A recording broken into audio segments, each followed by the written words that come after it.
Pues seguimos en Vigo a Debate hablando sobre cambio climático y las medidas que podemos adoptar y cómo tiene que ser el futuro de la vida de nuestra sociedad, de la vida de las personas, para adaptarse a ese nuevo escenario que se nos viene encima. Jacobo, yo os he interrumpido, perdonadme, sí, preguntándole a Xavier por las medidas que está adoptando Alemania para atajar tamén el tema nuclear. Como estuvo aí nas COP, pois seguramente falouse e comprometeronse eses países, non? Italia, Francia ou Alemanha, de imos pechar o peche está enriba da mesa, o peche das nucleares, estas cousas. Sí, a ver, eu creo que aquí a clave, relacionando co que dixemos antes, non? Por exemplo, das pontes, non? E da posible oposición que poida haber a un peche disto, non? Eu creo que a clave de todo o proceso dunha política climática, dunha transición hacia 2050, unha economía baixa en carbono, a clave é facelo de maneira que a oposición sexa o menor posible e que sexa da forma máis organizada posible, non? E o exemplo dos alemáns, que moitas veces os temos como os grandes líderes neste campo, é que eu creo que están facendo a súa transición dunha maneira un pouco planificada, que parece sorprendente dos alemáns, non? Eles decidiron pechar de súpeto prácticamente todo a súa capacidade nuclear, a xente non lle gustaba, despois de Fukushima, e a idea, a vez, comezaron a sustituir, a instalar a grande escala renovable, pero non lle chegaba. E entón, temos que Alemanha, nestes momentos, está emitindo grandes cantidades pola queima de lignito, que pior aínda que o carbón, e pois que non parece que a medio prazo, é dicir, que hasta 2030 teñan unha solución a isto, non? Porque van instalando pouco a pouco capacidade renovable, van desconectando as súas nucleares que non emiten nada de CO2 e ao final parece que os obxectivos de Alemanha para 2020, entón, mensaxe, fagamos as cousas ben pensadas, non? Ás veces pode parecer moi interesante unha alternativa de pechar todo e ao final te encontras con que tes que reabrir cousas moi suxas porque non vai ben, non? E a vez, distributivamente, intentemos minimizar custos e dar alternativas a xente que se poda quedar sin traballo, etc. María Luz, esto está en esa Agenda 2050 que plantea la Xunta de Galicia y ¿en qué forma? Esa es la hoja de ruta, es lo que estamos ahora elaborando precisamente esta estrategia donde va a definir precisamente ese proceso para la descarbonización que está definida en los objetivos de la Unión Europea 2050. Estamos haciéndola con la participación de todos los sectores. Queremos expresamente que sea participativa, escucharles a todos. Empezamos el año pasado por el mes de junio organizando una primera reunión para poner de manifiesto este proyecto. En breve seguiremos trabajando ya con una primera propuesta, después de un primer diagnóstico que estamos elaborando ahora mismo, unas reuniones con todos los sectores para ir intentando definir ya esa serie de metas y de líneas de acción y de hoja de ruta, y hacer, una vez que se haga esas consultas, elaborar un primer borrador y volver a someterlo a la opinión de los sectores implicados, porque queremos, lo que decía Xavier, que sea algo que asumamos todo como algo que se pueda llevar a cabo y en el que todos nos sintamos a gusto y que podamos trabajar de una manera sin poner en riesgo ni el crecimiento económico, que es importante, no poner en riesgo el crecimiento económico ni el bienestar de las personas. Estoy pensando en sectores sobre todo laborales y económicos. Hablamos de sindicatos y empresas. Después de los gritos iniciales y las manos a la cabeza, ¿cuál es la respuesta que están teniendo? Esperaremos a ver, todavía no hemos tenido muchos gritos en este seguimos proceso, en gritos iniciales y manos a la cabeza. Veremos lo que va pasando, pero queremos hablar con ellos, escucharles y que ellos nos escuchen a nosotros, evidentemente también. Yo creo que esto es lo que tiene que ser, es un diálogo. Muchas veces también para concienciar, y lo comentan los expertos, que ojo, porque puede estar afectando a nuestro modelo productivo, ¿no? El cambio climático, cuando ya tienes escasez de agua o la temperatura sube ciertos grados, ojo con el vino, ojo con los productos en los que Galicia somos una potencia, ojo con el mar, con la pesca, muchas cosas que esos modelos productivos se pueden ver seriamente afectados, como hemos visto ya en estos tiempos de Yo me acuerdo, Jacobo, hace algún tiempo, hace algunos años, alguien que conoces tú muy bien, a Roberto Pérez Marijuán, que es asesor en materia de emprendimiento y además una persona, un gran comunicador, y cuando vino la primera vez aquí a plantearnos su proyecto para la radio, para asesorar a nuevas empresas, era aquellos momentos en los que comenzaba la crisis económica, y entonces nos decía, esto no es una crisis económica, esto es el tiempo que tardaremos en adaptarnos a la nueva realidad social, laboral, económica, pero no es el tiempo que tardamos en adaptarnos. La realidad ha cambiado, tenemos que dejar atrás los antiguos paradigmas y centrarnos en los nuevos objetivos. Climatológicamente es algo muy parecido, es la situación muy parecida. Hay que explicar que la realidad, nuestro entorno ha cambiado y tenemos que adaptarnos a él. Tardaremos más o esperemos que sí, tardaremos menos, pero tenemos que adaptarnos. Eso se tiene que producir sí o sí, y hay que explicárselo a empresas y también a sindicatos y a trabajadores, ¿no? No es una labor fácil la que tenéis por delante. Creemos que no, pero bueno, es lo que tenemos que hacer y es nuestro reto y en eso estamos. Y insisto, con la participación de todos y evaluando precisamente ahí a nivel local planes de adaptación que tienen relación con esto, con intentar ver un poco más allá de cómo lo que ya está aquí, que es el cambio climático, de qué manera puede afectar a esos sectores productivos y ver qué se puede hacer para adelantarse a lo que está, o sea, para paliar lo que está ahora y adelantarse a lo que puede venir, porque son cosas que a lo mejor ya no se pueden cambiar. Eso es parte también de este documento que está exactamente agricultura, pesca, cómo cambia, especies forestales, salud, relación de la salud con las olas de calor o con lo que están cada vez habiendo más. Todo eso es lo que tiene que ser evaluado dentro de los efectos del cambio climático, de los posibles efectos, porque no hay que quedarse con lo que hay ahora. Hay que intentar ver un poquito más allá para ver eso cómo va a evolucionar en un plazo corto medio para ver que esas medidas que se puedan tomar sean lo más eficaces posibles. Y no dejéis, Mariluz, que es importante, ahora que me viene a la cabeza, ya que estamos con el agua aquí y las hemos pasado canutas, cuando estábamos ya en alerta por sequía, que se concienciaba a la gente, se le lanzaban aquellas cosas de consumir lo justo, apagar el agua, hacerlo, pues aquí pensamos todavía que vamos sobrados con lo del agua y seguimos teniendo esos hábitos muchas veces. Venga la piscina, venga tal, venga el baldeo de tal. Ahí también hay trabajo. Yo creo que es importante también la labor de concienciación. Mantener un poco la concienciación de que no íbamos tan sobrados de agua totalmente de acuerdo. Eso, como pensamos que al margen de que la haya o no la haya, lo que no hay es que despilfarrarla. Eso está más claro que el agua. Eso está más claro que el agua y valga la redundancia. Hay que adoptar medidas concretas para esto. Primero, de concienciación, ahí las universidades, las escuelas, la educación juega un papel importantísimo. Y luego, por otro lado, bueno, pues algo que ha salido varias veces en esta mesa, ir al bolsillo, lo que se suele decir ir al bolsillo, ¿no? Tratar de ayudar e incentivar mediante recompensas económicas el consumo responsable. Aquí en Vigo se cobra por un mínimo de 30 metros cúbicos de agua de consumo y a partir de ahí tal. En la universidad desarrollaron un estudio que solicitó el Ayuntamiento de Vigo para ver si sería viable con el actual modelo una alternativa de cobro por consumo. Bueno, las conclusiones de ese estudio decían que no sería viable con el modelo actual porque finalmente habría que pagar de una manera u otra las actuaciones que la empresa concesionaria tiene que hacer en esto.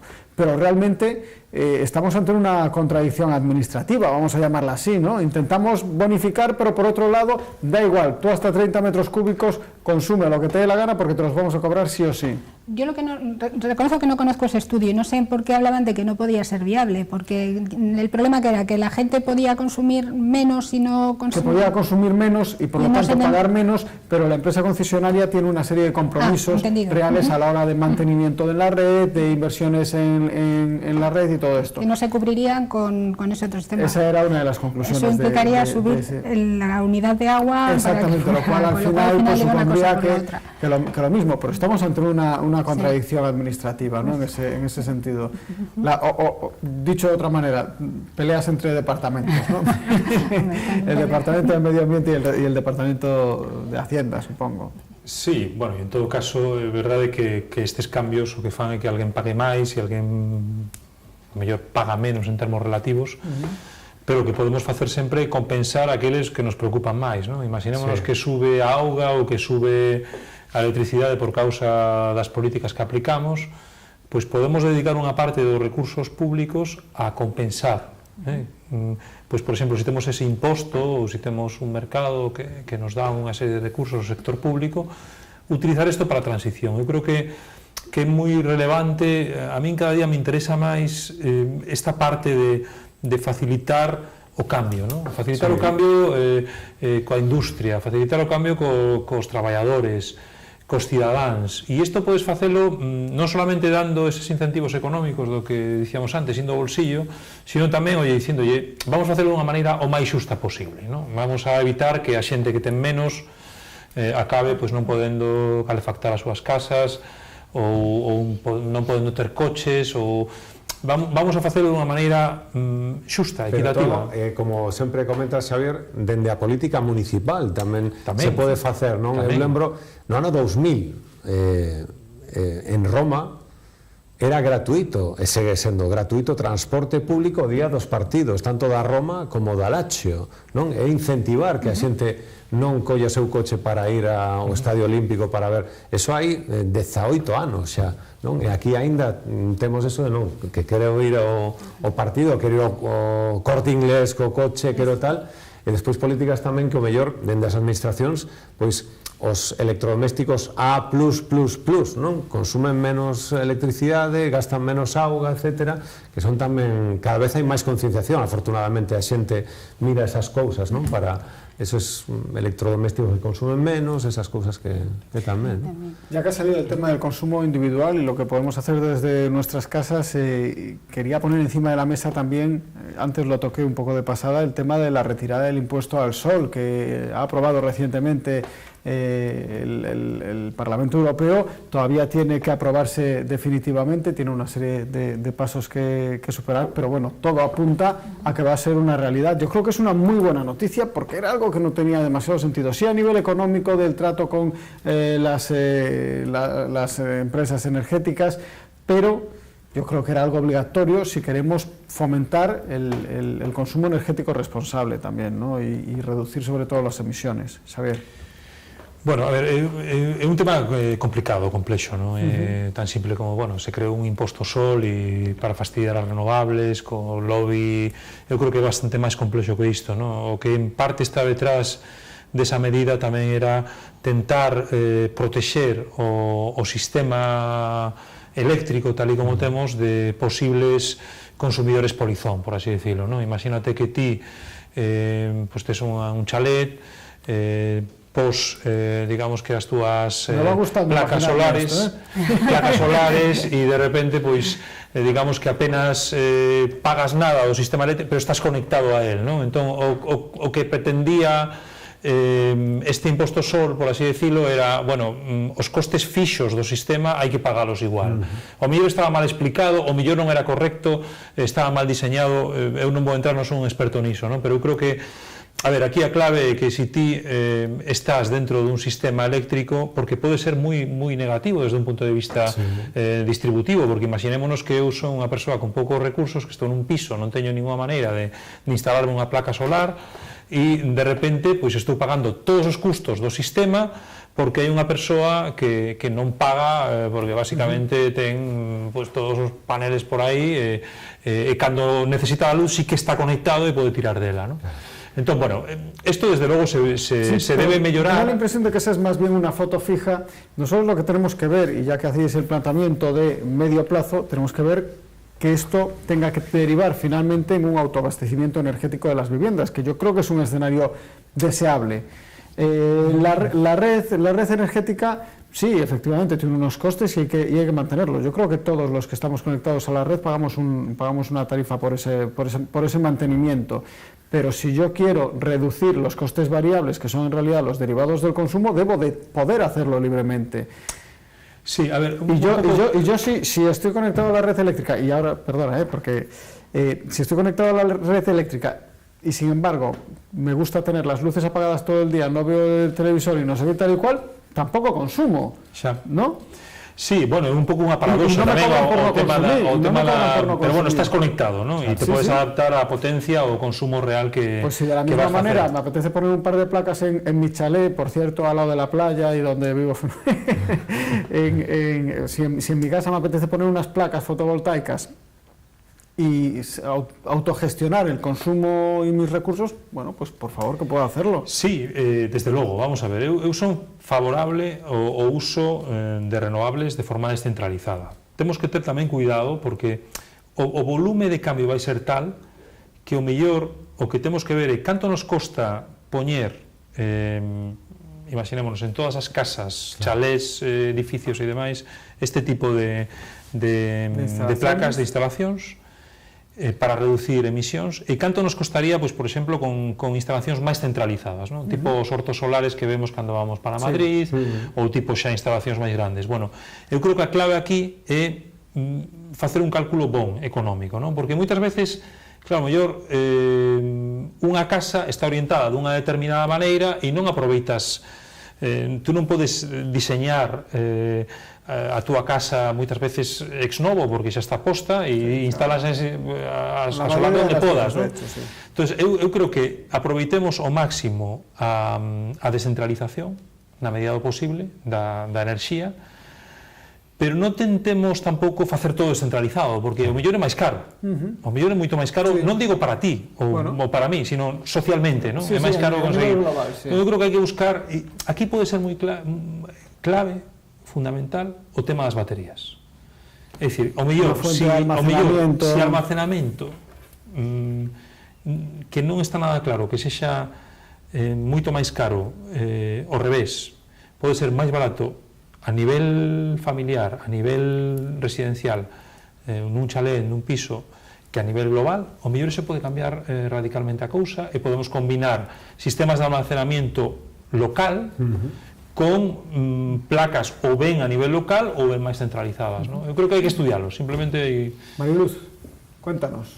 No, yo, vamos, me parece perfecta la explicación que ha dado él y ahí... Sí, a mí también me ha convencido, por eso que venía yo aquí clarísimo no, porque además es que es una de las cosas que pasa muchas veces y ha habido casos en la historia en donde ponemos en marcha una medida que pensamos que va a resolver un problema y a veces puede generar otro, y con sustituciones de productos relacionados con emisiones a la atmósfera tenemos casos evidentes donde ha pasado eso. Por lo tanto, cualquier medida que se ponga en marcha tiene que ser bien estudiada y prever un poco las consecuencias que va a tener esas medidas que se definan para los sectores, porque si no podemos equivocarnos y no queremos tampoco equivocarnos y hacer las cosas peor de lo que están. Entonces hay que mirar las cosas con cierta tranquilidad y prever un poco las repercusiones que puede tener cualquiera de las medidas que se intenten poner en marcha. Sí, claro, aquí es un poco también el arte de la adivinación, es tratar de saber qué es lo que va a ocurrir y qué consecuencias pueden ocurrir, el movimiento del caballo en ajedrez, pero... Hay que hacer algo. Bueno, e moitas veces loitar tamén, a ver, a xente tamén lle gusta ter as placas no seu tellado. Por qué? Porque unha maneira de señalizarte como verde.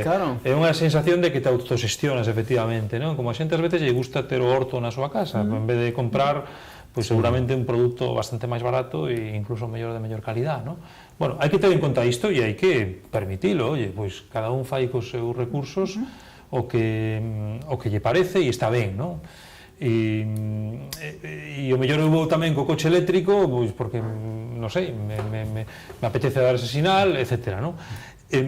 Pero eu creo que cando facemos unha planificación social, política, desde os decisores políticos, temos que ter cuidado con estas cousas, non? Dicir, oye, non obriguemos ou non tiremos e poñamos unhas condicións que fagan que todo o mundo se instale as placas solares, porque o mellor é máis barato facelo dunha maneira máis centralizada, que non digo que fagan as eléctricas, podemos facelo unha cooperativa, podemos facer un grupo de xente ou como sexa, non? Pero o mellor iso é máis barato e o mellor sí que te interesa potenciar moito a descentralización das baterías, non? De maneira que ti xestiones na túa vivenda isto e digas, bueno, pois a ver, eu vou comprar a unhas horas onde o prezo se xa baixo, vou despois gastar. Creo que a grande clave do papel das familias hoxe en día é xestionar ben os seus consumos, meter... Pero yo creo que en esa situación de voy a comprar ahora energía porque es barata y la consumo luego por la noche, que es cuando consume todo el mundo, y todo esto es un poquito más complicado. Ya bastante tenemos con sobrevivir al día y despertarnos mañana con aún encima tener que estar pensando en meternos en mercados de energía, ¿no, Jacobo? Bueno, es acostumbrarse también a todo, ¿no? Ahí yo creo que cuando estabas planteándote lo de comprar un coche, yo creo que a nadie se le...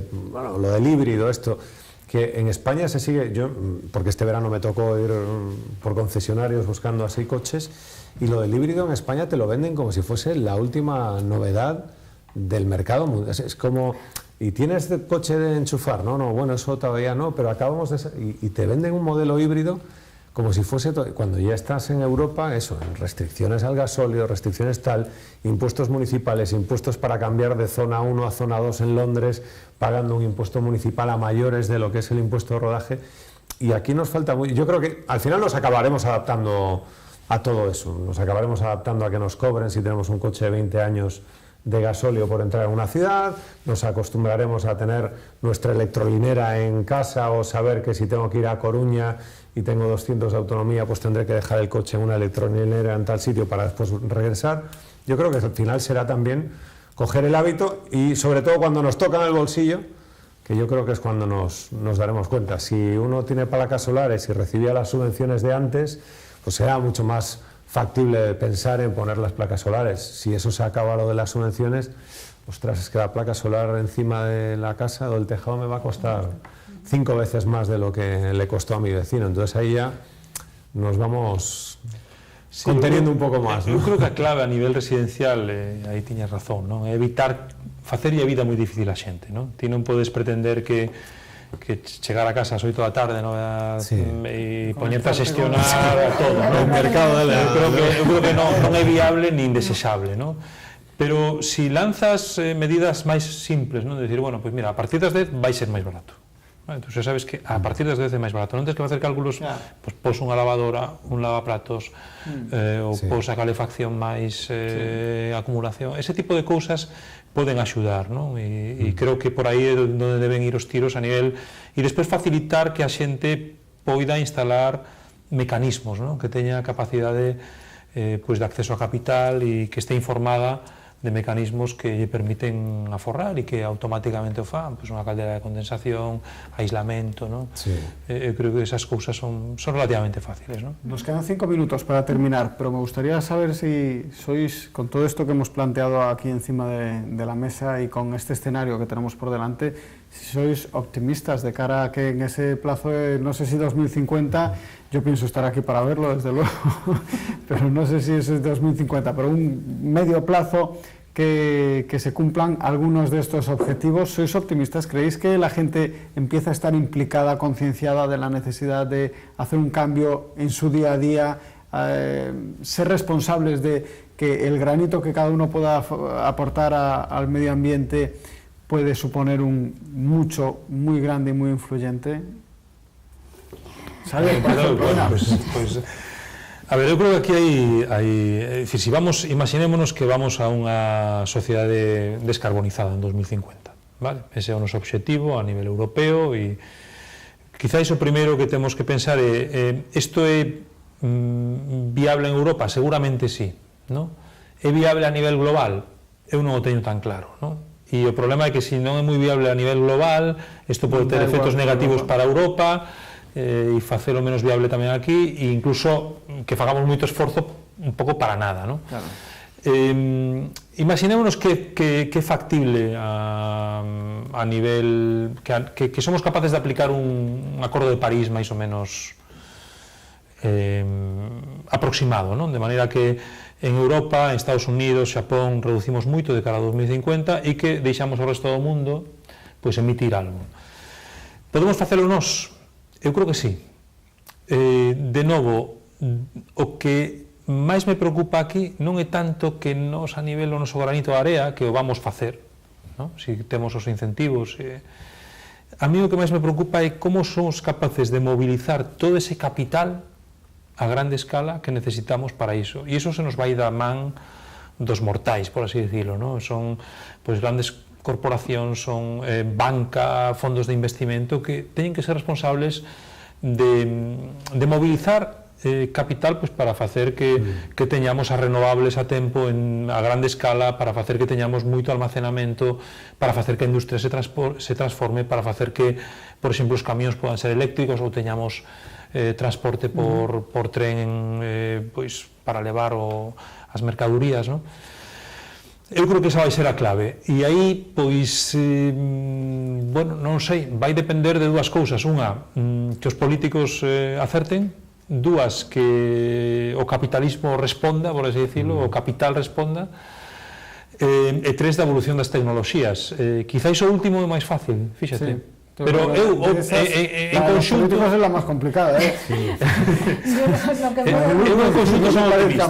Eu en conxunto, son optimista. Seguramente... Estás entre los técnicos y los políticos. Sí, pero yo creo que a día de hoy en Galicia hay un compromiso firme porque eso es lo que hay que hacer. Yo creo que en este caso ha sido puesto de manifiesto desde el presidente con nuestra propia consejera de Medio Ambiente. Yo creo que ahí está ese compromiso y en eso estamos trabajando. Entonces, esperamos lograrlo. Yo soy optimista, primero porque tengo que serlo. Estamos implicados en desarrollar un proyecto que si no soy optimista, mal vamos a poder trabajar en él. Por lo tanto, por propia supervivencia tengo que ser optimista, pero además de verdad que lo soy. Creo que sí que se pueden conseguir cosas, que todo puede ser mejorable, pero que sí se pueden conseguir cosas y en eso estamos trabajando para poder llegar a ello. ¿Cuándo estará terminado ese...? Nosotros calculamos que podremos tener un primer borrador del documento por mayo de este año, que se someterá después a otra segunda ronda de consultas y yo creo que en el definitivo estaremos hablando de final de este año 2020. Finales de este año. Sí, bueno, esas son las cifras que estamos barajando hasta día de hoy. Ojalá que salga adelante. Para el optimismo, tengo una pregunta para Xavier, para ver si soy optimista. Yo digo optimista. Si leo la prensa el jueves pasado y veo que Macron frena el proyecto de aeropuerto en la Bretaña francesa para preservar un ecosistema, soy optimista. Si Copenhague sigue con sus más bicicletas que vehículos y reafirma esa fecha y esas cifras, soy optimista. Xavier, pregunto, ¿China e India cómo están de compromiso? Ben, sobre todo China. ¿Sí? Sobre todo China. China está evolucionando de unha maneira moi sorprendente. Este inverno fixo unhas políticas super intensas ambientais para protexer a calidade pois un pouco de vida local, ¿no? En Pekín, en Shanghái, etc. Está poñendo en marcha o primeiro mercado de comercio de emisións a nivel nacional e están apostando a tope por novas tecnoloxías, polo coche eléctrico. Eu creo que China está dando uns sinais moi claros. E China, que foi o grande problema nos anos 90, de principios deste século, o mellor vai ser a solución. Bueno, pues estou máis tranquilo entonces. India, non se sabe moi ben, é complicado. É un país moito máis complicado. Tiene unha realidade moito máis compleja tamén, Unha realidade máis complexa, é unha democracia que neste aspecto dificulta un pouco máis a transformación. Tampouco mal, o sea, eu tampouco creo que India este dando sinais especialmente negativas. O que ocurre é que China está dando sinais moi positivas e eu creo que eso é bon. Eso nos deja un pouco máis tranquilos, entonces. Bueno, pues mucho más tranquilos terminaremos entonces esta hora de programa. Xavier, muchísimas gracias por hacer un hueco en tu agenda y venir aquí a estar con nosotros. Mariluz, lo mismo digo, muchísimas gracias por acompañarnos, por estos aportes. Trabajar muy duro para este documento es muy importante y sobre todo hay que trabajar muy duro después para que se cumpla, que tal vez es lo más importante, sacarlo del papel a la sociedad y a la realidad. Muchísimas gracias de verdad por acompañarnos. Jacobo, ¿qué te digo? Muchas gracias. Gracias a ti por estar con nosotros. Gracias. A ustedes, pues como siempre, darles las gracias también por acompañarnos. Nos vemos en 7 días en Vigo a Debate, en Localia Televigo. Hasta entonces, sean muy felices.